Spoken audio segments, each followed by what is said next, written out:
ಇಡಿ ದಾಳಿ ಮಾಡ್ತಾರೆ ಅನ್ನುವಂತ ಭಯದಲ್ಲೇ ಎಸ್ಕೇಪ್ ಆದ್ರ ಈ ಅಧಿಕಾರಿ ಅನ್ನುವಂತ ಪ್ರಶ್ನೆ ಈಗ ಹುಟ್ಕೋತಾ ಇದೆ. ಇವತ್ತು ಇಡಿ ವಿಚಾರಣೆಗೆ ಹಾಜರಾಗ್ತಾರಾ? ಹಾಗಿದ್ರೆ ಜ್ಞಾನೇಂದ್ರ ಕುಮಾರ್ ಇನ್ನೂ ಪತ್ತೆಯಾಗಿಲ್ಲ, ಎಲ್ಲಿದ್ದಾರೆ ಅಂತಾನೂ ಗೊತ್ತಾಗಿಲ್ಲ. ಇಡಿ ಕಚೇರಿಗೆ ಜ್ಞಾನೇಂದ್ರ ಕುಮಾರ್ ಹಾಜರಾಗೋ ಸಾಧ್ಯತೆ ಇರುವಂಥದ್ದು.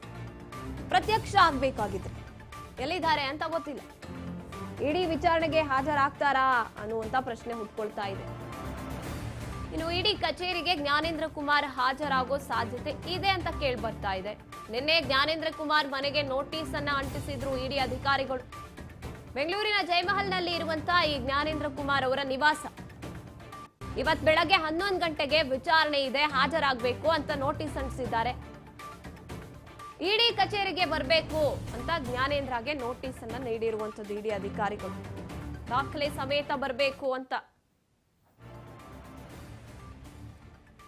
ಮತ್ತಷ್ಟು ಮಾಹಿತಿನ ನೀಡಿದ್ದಾರೆ ನಮ್ಮ ಪ್ರತಿನಿಧಿ ಅಜಯ್. ಎಸ್ ಅಜಯ್, ಈಗ ಜ್ಞಾನೇಂದ್ರ ಕುಮಾರ್ ಅವರು ಎಷ್ಟೋ ದಿನಗಳಾಯ್ತು ಪತ್ತೆಗೆ ಇಲ್ಲ, ಈಗ ನೋಟಿಸ್ಗೆ ರೆಸ್ಪಾನ್ಸ್ ಮಾಡ್ತಾರಾ, ಬರ್ತಾರಾ ಅಂತ? ಆದ್ರೆ ಏನು ಒಂದು ಕೆಪಿಎಸ್ಸಿ ಹಗರಣಕ್ಕೆ ಸಂಬಂಧಪಟ್ಟಂತೆ ಕಳೆದ 2 ದಿನಗಳ ಹಿಂದೆ ಅಷ್ಟೇ ಒಂದು ದಾಳಿಯನ್ನ ಮಾಡುವಂತ ಇಡಿ ಅಧಿಕಾರಿಗಳು ದೊಡ್ಡ ಮಟ್ಟದ ದಾಳಿಯನ್ನ ಮಾಡಿದ್ರು. ಇಲ್ಲಿ ಕೆಪಿಎಸ್ಸಿಲಿ ಅಧ್ಯಕ್ಷ ಆಗಿದ್ದಂತ ಒಂದು ಪ್ರಕರಣದ ಪ್ರಮುಖ ಆರೋಪಿ ಆಗಿರುವಂತಹ ಶಿವಶಂಕರಪ್ಪ ಸಾವ್ಕಾರ್ ಮನೆ ಸೇರಿದಂತೆ ಅವರ ಸಂಬಂಧಿಕರು ಸೇರಿದಂತೆ ಒಟ್ಟು ಕರ್ನಾಟಕ ಸೇರಿದಂತೆ ಬೇರೆ ಬೇರೆ ಜಿಲ್ಲೆಗಳಲ್ಲಿ 21 ಕಡೆಗಳಲ್ಲಿ ದಾಳಿಯನ್ನ ಮಾಡುವಂತಹ ಕೆಲಸವನ್ನ ಇಡಿ ಅಧಿಕಾರಿಗಳು ಮಾಡಿದ್ರು. ಜೊತೆಗೆ ಇಲ್ಲಿ IAS ಅಧಿಕಾರಿ ಆಗಿರುವಂತ ಜ್ಞಾನೇಂದ್ರ ಮೇಲೆ ಅವರ ನಿವಾಸ ಅಲ್ಲೂ ಕೂಡ ಒಂದು ದಾಳಿಯನ್ನ ಮಾಡಿದ್ರು. ಅಲ್ಲಿ ಸಾಕಷ್ಟು ದಾಖಲೆಗಳನ್ನ ವಶಕ್ಕೆ ಪಡೆದ್ರು. ಜೊತೆಗೆ ಸ್ಕ್ಯಾನರ್ ಮೂಲಕವಾಗಿ ಮನೆಯಲ್ಲಿ ಗೋಡೆ ಹಾಗೂ ನೆಲದಲ್ಲಿ ಏನಾದ್ರೂ ಅಡಗಿಸಿ ಇಟ್ಲಾಗಿದೆಯಾ ಅನ್ನುವಂತ ವಿಚಾರದಲ್ಲಿ ಕೂಡ ಇಡಿ ಅಧಿಕಾರಿಗಳು ತನಿಖೆಯನ್ನು ಕೂಡ ಮಾಡಿದ್ರು. ಇದಾದ ನಂತರವಾಗಿ ಯಾವಾಗ ಈ ದಾಳಿ ಆಗುತ್ತೆ ಅನ್ನುವಂತ ವಿಚಾರ ಗೊತ್ತಾಯ್ತು, ಇಮಿಡಿಯೇಟ್ ಆಗಿ ಜ್ಞಾನೇಂದ್ರ ಅವರು ಬೆಂಗಳೂರು ಬಿಟ್ಟು ಬೇರೆ ಕಡೆ ಹೋಗಿದ್ದಾರೆ ಅನ್ನುವಂತ ಮಾಹಿತಿ ಸಿಗ್ತಾ ಇದೆ. ಅಂದ್ರೆ ಅವರು ಲಾಸ್ಟ್ ಮೂವ್ಮೆಂಟ್ ಆಗಿರೋದು ಆಲ್ಮೋಸ್ಟ್ ಡೆಲ್ಲಿ ಕಡೆ ಅಂತ ಹೇಳಿ ಇಡಿ ಅಧಿಕಾರಿಗಳಿಗೂ ಕೂಡ ಗೊತ್ತಾಗಿದೆ. ನಂತರವಾಗಿ ಅವರ ಮನೆಯಲ್ಲಿ ಸಿಕ್ಕಿದಂತ ಕೆಲವೊಂದಷ್ಟು ದಾಖಲೆಗಳನ್ನ ಮುಂದಿಟ್ಕೊಂಡು ಅವು ನೋಟಿಸ್ ಕೊಡುವಂತ ಕೆಲಸವನ್ನ ಮಾಡಿದ್ರು. ಅಂದ್ರೆ ಅವರ ಮನೆಯಲ್ಲಿ ಸಮನ್ಸ್ ಅನ್ನ ಅಂಟಿಸಿ, ಅಂದ್ರೆ ಅಲ್ಲಿ ದಿನಾಂಕವನ್ನು ಕೂಡ ಸ್ಪಷ್ಟವಾಗಿ ಉಲ್ಲೇಖವನ್ನ ಮಾಡಿದ್ದಾರೆ.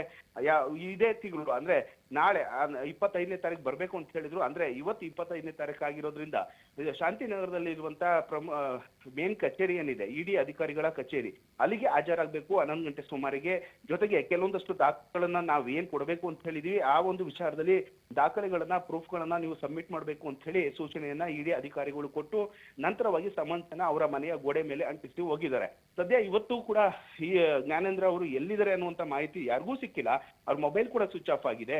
ವಾಟ್ಸಪ್ ಅಲ್ಲಾದ್ರೂ ಅವ್ರು ನೋಟಿಸ್ ಅನ್ನ ಕಳಿಸಬಹುದಾಯ್ತು, ಆದ್ರೆ ಮೊಬೈಲ್ ಕೂಡ ಸ್ವಿಚ್ ಆಫ್ ಆಗಿರೋದ್ರಿಂದ ಅವ್ರು ಎಲ್ಲಿದ್ದಾರೆ, ಏನ್ ಮಾಡ್ತಾ ಇದಾರೆ, ಎಲ್ಲಿ ಅಬ್ಸ್ಟ್ಯಾಂಡ್ ಆಗಿದ್ದಾರೆ ಅನ್ನುವಂತ ವಿಚಾರದಲ್ಲಿ ಕೂಡ ಇಡಿ ಅಧಿಕಾರಿಗಳು ಸಾಕಷ್ಟು ತಲೆ ಕೆಡಿಸ್ಕೊಂಡಿದ್ದಾರೆ. ಒಟ್ಟಿನಲ್ಲಿ ಇವತ್ತು ನೋಟಿಸ್ ಕೊಟ್ಟಿರುವಂತ ದಿನಾಂಕ ಏನಿದೆ ಇವತ್ತೇ ಬರ್ಬೇಕಾಗ್ತವ್ರು. ಇವತ್ತು ಬಂದು ತನಿಖಾಧಿಕಾರಿಗಳ ಮುಂದೆ ಅವರಿಗೆ ಸಂಬಂಧಪಟ್ಟಂತೆ ಈ ಒಂದು ಕೆಪಿಎಸ್ಸಿ ಹಗರಣ ವಿಚಾರದಲ್ಲಿ ಯಾವ ರೀತಿಯಾಗಿ ಇವರು ಪಾತ್ರವನ್ನ ವಹಿಸಿದ್ರು ಅನ್ನೋಂತ ವಿಚಾರ, ಜೊತೆಗೆ ಕೆಪಿಎಸ್ಸಿ ಮಾಜಿ ಅಧ್ಯಕ್ಷ ಆಗಿರುವಂತಹ ಶಿವಶಂಕರಪ್ಪರ ಜೊತೆ ನಿಕಟವಾದಂತಹ ಸಂಪರ್ಕವನ್ನು ಹೊಂದಿದಂತ ವಿಚಾರದಲ್ಲಿ ಕೂಡ ಸಾಕಷ್ಟು ಇಡಿ ಅಧಿಕಾರಿಗಳಿಗೆ ದಾಖಲೆ ಸಮೇತ ಮಾಹಿತಿ ಸಿಕ್ಕಿದೆ. ಹೀಗಾಗಿ ಇವತ್ತು ನೋಟಿಸ್ ಅಂದ್ರೆ ಸಮನ್ಸ್ ಅನ್ನು ಕೂಡ ಕೊಟ್ಟಿರೋದ್ರಿಂದ ಈ ಜ್ಞಾನೇಂದ್ರ ಅವರು ನಿಜಕ್ಕೂ ಬರ್ತಾರಾ ಅಥವಾ ಬರೋದಿಲ್ವಾ, ಮೇಲ್ನೋಟಕ್ಕೆ ಇವತ್ತು ಬರ್ಲಿಲ್ಲ ಅಂತಂದ್ರೂ ಕೂಡ ಮತ್ತೊಂದು ನೋಟಿಸ್ ಕೊಡುವಂತ ಕೆಲಸವನ್ನು ಇಡಿ ಅಧಿಕಾರಿಗಳು ಮಾಡ್ತಾರೆ. ಹೀಗಾಗಿ ಇವತ್ತು ಆಲ್ಮೋಸ್ಟ್ ಅವರು ಬರೋದಿಲ್ಲ ಅನ್ನುವಂತ ಮಾಹಿತಿ ಕೂಡ ಇದೆ. ಯಾಕಂದ್ರೆ ಅವರು ಇನ್ನೂ ಅಬ್ಸ್ಟೆಂಡ್ ಆಗಿರೋದ್ರಿಂದ ಅವರು ಯಾವ ದಾಖಲೆಗಳನ್ನ ಕೊಡಬೇಕು ಅಂತ ಕೇಳಿದ್ರೆ ಅದನ್ನೆಲ್ಲ ರೆಡಿ ಮಾಡ್ಕೋಬೇಕಾಗುತ್ತೆ. ಜೊತೆಗೆ ಯಾವಾಗ ಈ ಒಂದು ದಾಳಿಯಲ್ಲಿ ಕೆಲವೊಂದಷ್ಟು ದಾಖಲೆ ಸಿಕ್ಕಿದೆ ಅವರ ವಿರುದ್ಧವಾಗಿ, ಹೀಗಾಗಿ ಈ ಒಂದು ಪ್ರಕರಣದಲ್ಲಿ ಜ್ಞಾನೇಂದ್ರ ಕೂಡ ದೊಡ್ಡ ಮಟ್ಟದ ಸಂಕಷ್ಟ ಎದುರಾಗುವಂತ ಎಲ್ಲ ಸ್ಪಷ್ಟ ಮಾಹಿತಿಗಳು ಸಿಗ್ತಾ ಇದೆ. ಗಾಯತ್ರಿ. ಥ್ಯಾಂಕ್ ಯು ಅಜಯ್ ತಮ್ಮೆಲ್ಲ ಮಾಹಿತಿಗಾಗಿ.